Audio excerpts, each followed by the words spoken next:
it is here in El Paso that the previous administration's child separation policy was unveiled.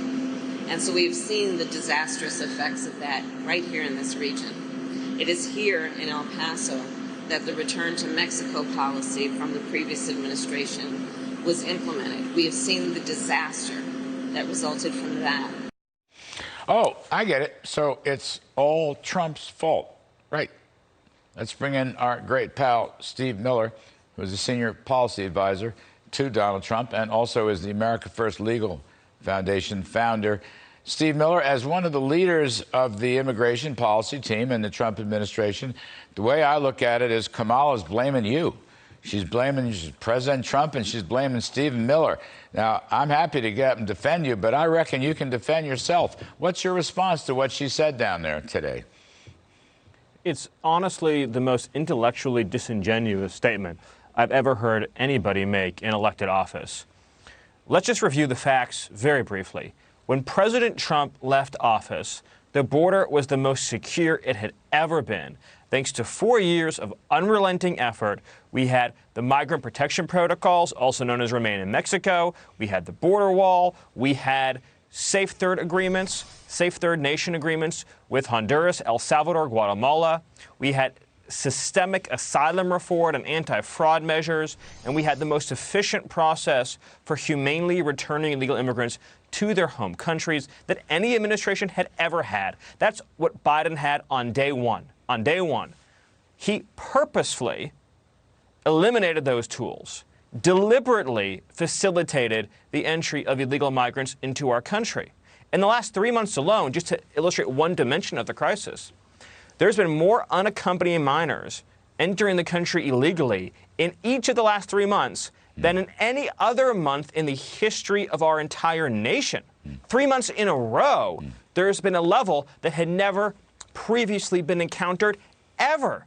That's because of the policy choices they made, because fundamentally they want illegal immigration. They're not trying and failing, Larry. They're actively seeking to facilitate illegal entry, and that is what is happening. You know, I thought the Mexican president, actually the recent, Obrador, who was rather left of center, much more than Pinheiro, I thought they agreed with you about the Remain in Mexico policy. Absolutely. The northern border towns in Mexico want nothing to do with the immigration chaos that we're seeing right now.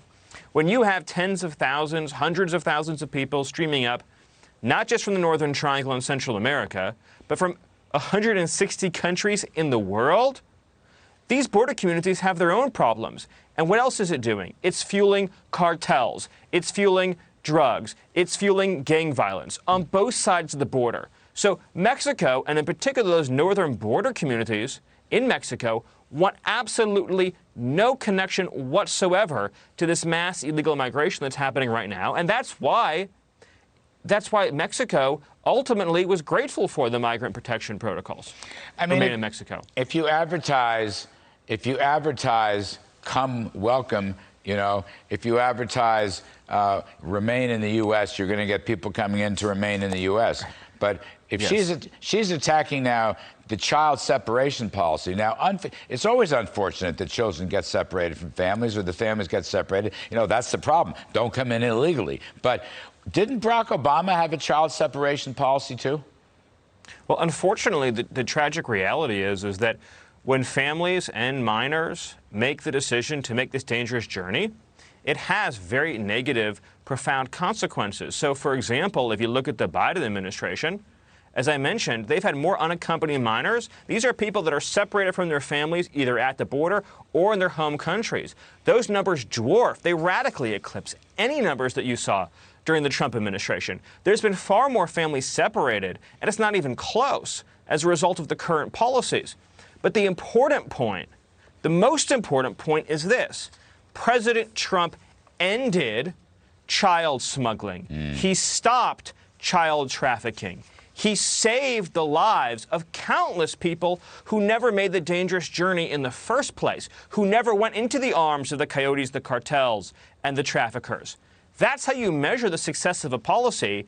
I've said it before, I'll say it again. If the cartels got a vote, they would vote for the policy of Biden-Harris going away. It would be a unanimous verdict on the part of the cartels. We want the Biden-Harris policy, they would all say. Yeah. Can I switch gears real quick to something else, which is annoying me a lot today? The Biden Justice Department, Merrick Garland, is suing the state of Georgia on election law. Now, as you know, S1, this national federal takeover of state election laws, was defeated via filibuster earlier this week, and that was a very good thing indeed. Here's the weird part, Steve Miller. Justice Department is suing the state of Georgia for restricting the voting rights of minority groups, but they're not arguing IDs or photo IDs. They're saying absentee ballots, that they're saying they should be mailing absentee ballots to everybody in the state, whether they ask for it or not. And I find that most curious and stupid. I see you're laughing. You know, First of all, you should have to ask for an absentee ballot. But actually, Georgia, by the way, did not ask for an excuse for an absentee ballot. That's a liberalization move. But why should they mail them to everybody? So therefore, I'm thinking to myself, this is just pure politics after they just lost on S1 early this week. What say you? Well, you're exactly right. The politicization of justice in this country is one of the gravest threats, ultimately, to the survival of our liberties.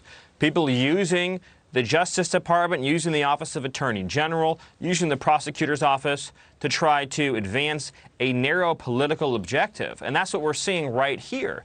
There's no constitutional right to have a ballot mailed to your home, whether you ask for it or not.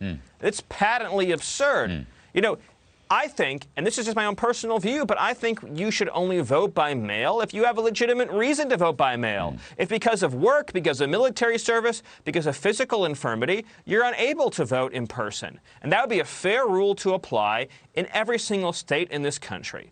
There's a civic ritual, a civic tradition of voting in person on Election Day that matters, that strengthens democracy. It weakens democracy, in my view, when people vote not only from a home, but for months before Election Day, under different information, under different news environments, under different sets of facts.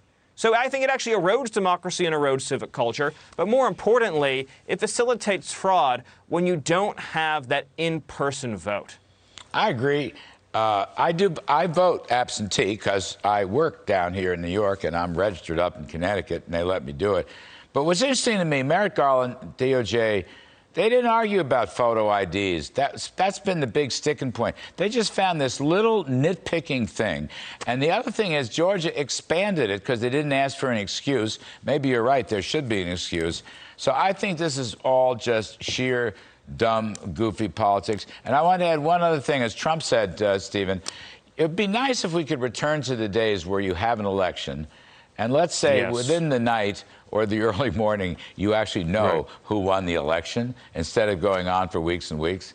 I don't know. Calling me old-fashioned. No, I agree. The way it's unhealthy for democracy to break that civic ritual. You don't get results on election night or anywhere near close to it. You're voting on different days. Everyone's voting by different methods. It weakens democracy. It makes us less unified as a country. And as I mentioned earlier, it erodes basic election integrity safeguards when people don't have to show up and vote in person. I don't begrudge anybody who uses the current rules, but the rules should be changed. Got it. Steve Miller, as always, terrific stuff. Thanks ever so much.